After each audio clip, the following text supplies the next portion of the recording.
Alright, Shalom Makim. First and foremost, I'm going to give all praise, honor, and glory to Yahweh, Ba'ashim Yahushai, Ba'ashim Rakakwadash. I'm going to give double honor to the apostles of that great millstone. Shalom to the elect, this Jesus' word in all true fame and sincerity. Yeah, man, today I just want to title this lesson, Written for Our Learning, because basically it's a, quick lesson on reincarnation, man. Because, these bugged out Christians, they can't get over that hump of reincarnation.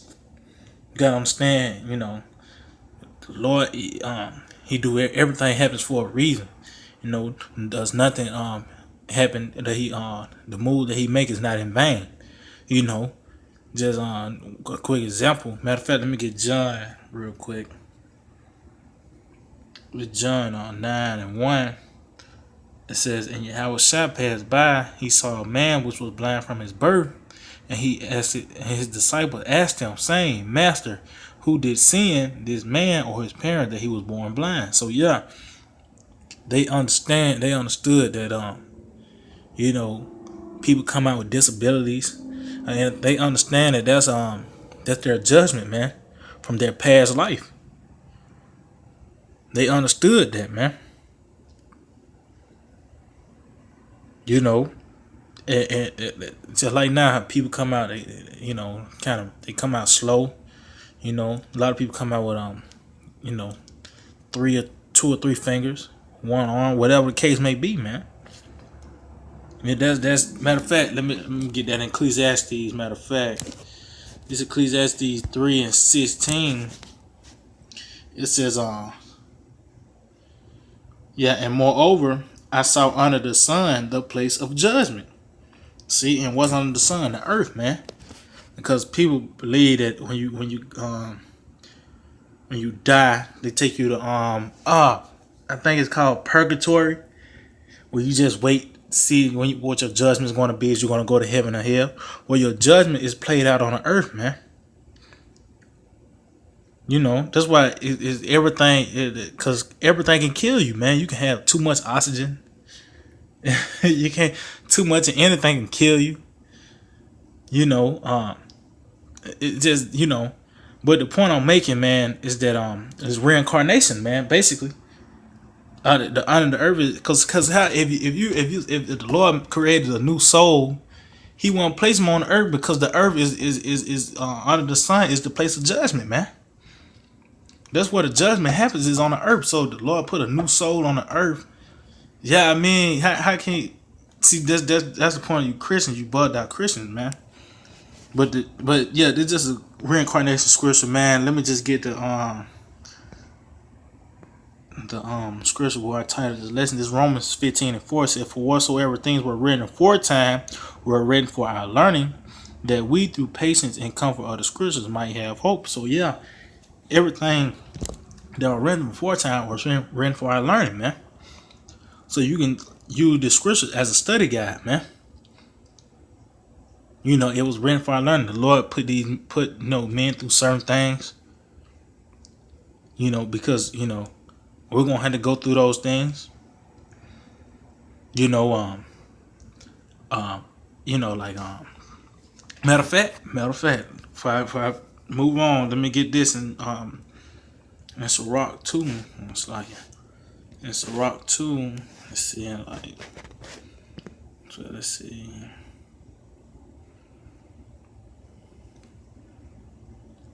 Just Rock 2:10 said, "Look at the generations of old and see, did ever any trust in the Lord and was confounded, or did any abide in His fear and was forsaken, or whom did He ever despise that called upon Him?" So yeah, that's that what was written aforetime was written for our learning, man.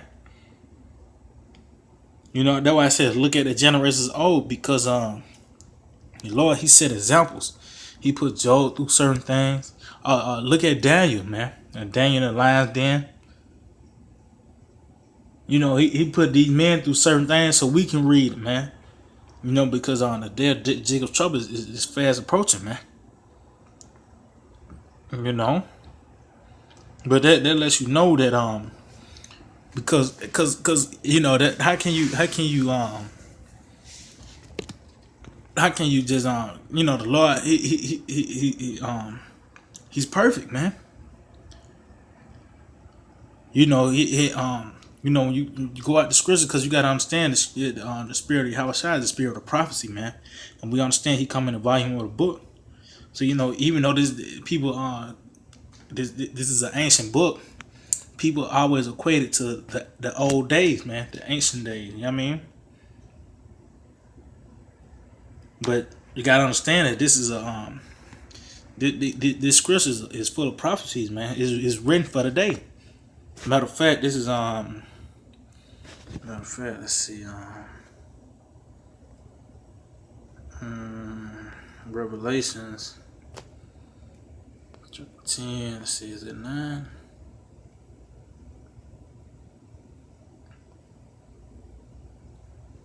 I started 9. Revelation 10:9 said, and I went unto the angel and said unto him, give me the little book. And he said unto me, take it and eat it up, and it shall make thy belly bitter, but it shall be in thy mouth sweet as honey. And I took the book out of the angel's hand, the little book out of the angel's hand, and ate it up, and it was in my mouth sweet as honey. And as soon as I had eaten it, my belly was bitter. And yeah, that's the knowledge, man. You know, because it said the bitter part, that's that it tells you with much wisdom comes much sorrow. You know, because we understand it. We now we know what's going on, man. The Lord really opened our eyes. We know that folly is set in great dignity. That's why we're vexed, man. But he got a point of saying, he said unto me, thou must prophesy again before many peoples and nations and tongues and kings. So after he ate that, because he had to eat the whole roll, man. He ate the whole roll. You know, and that's why I said that must prophesy again. Because you gotta understand, John, he was in his 90s, man. Damn near 100, I believe. You know. So you think he was gonna go out and prophesy again? That's talking about in the end days, man. Yeah, I mean, matter of fact, I'm gonna back that up. I'm gonna go to Daniel's. This Daniel chapter 12. Let's see. Started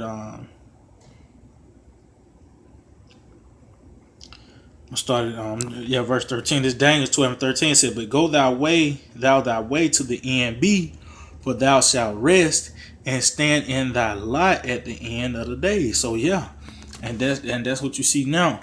The prophets are coming back, man. But the thing, you people don't, you people it's been so westernized and drunk off the wine of America. You don't realize who the prophets are, man. You know, because you go to Samuel's, I tell you when Samuel came to Bethlehem, the elders trembled because they thought he was prophesying against the Bethlehem, man. You know, but it tells you he gonna stand in his light at the end of the days, man. That lets you know that reincarnation. You know, let's see. I got another example. Matter of fact, this is Second Esdras. Let's see, is it 15, 16, I believe, or is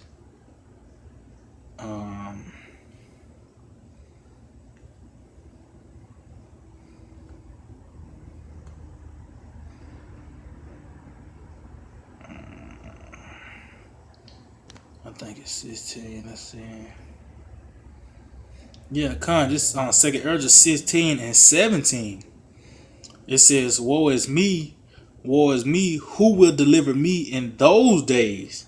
Because we understand that Ezra was prophesying, man. We know, you know, through the spirit of prophecy, how about Shemaiah Shai is talking about the last days, man. About the missiles, you know, escaping the missiles and just, you know, all the hell that's going to come on earth. It said, woe is me, who would deliver me in those days? Which means he understood that was going to be the last days, man. You know, but you know the point is that the Lord he sent certain things up, you know, for the men now to read, you know, to be comforted. That's why I say I send you the comforter. You know what I mean? And will just teach you all things, shall comfort you. Because that's part of the that's part of the comfort, knowing that these men went through these certain things, and guess what? We're gonna have to go through it. You know, you go to matter of fact, let me get this in let's see where is that. Is it better than the dragon? I think it's like in his 40s, close to 40. Matter of fact, let's see. I'm gonna start at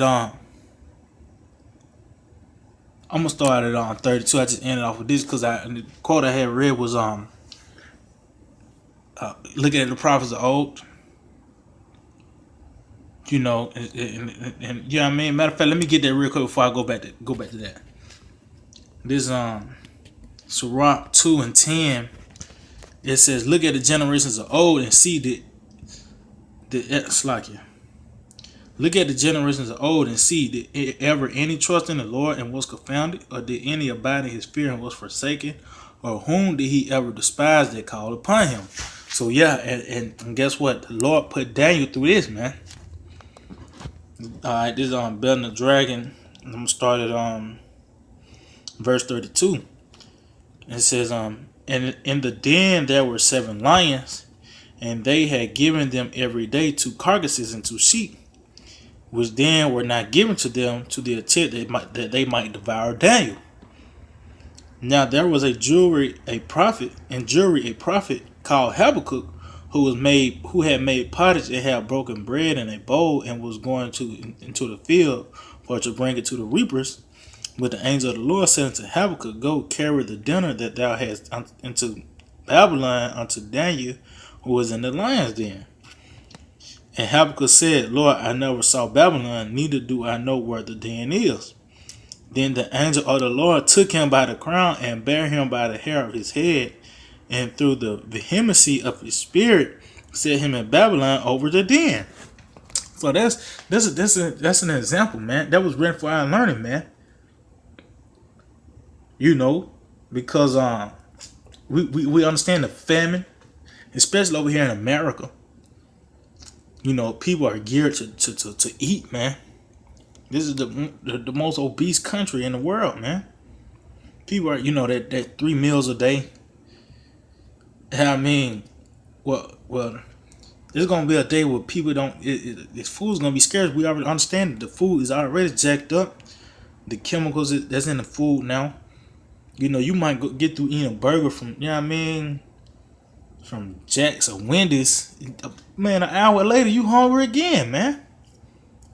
So how about when the famine comes, man? When there ain't no food, you know what I mean? Your body is so used to eating at this time or eating so much, you know what I mean? What the man of the Lord is gonna go back to this account is gonna come in their head, man, through the spirit power of Yahweh Shema Shai, and that's gonna comfort us, man. It was written for our learning. That's why I said through the comfort and patience of faith of the scriptures, man, we might have hope. This is gonna be one of the stories that come to our minds. You know, when the food is short, the Lord, you're gonna send an angel, you know what I mean, or whatever the case may be, to lead us to food, man, bring food to us, man.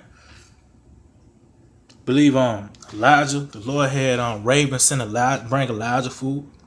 But hey, that's you know what I mean, and that's confident, man.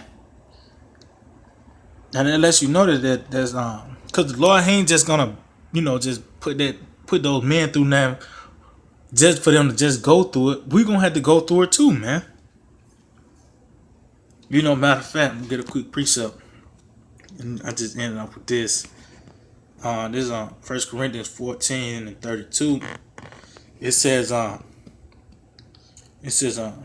the spirit of the prophets are subject to the prophets. Yeah, I mean, so the prophets, they went through it.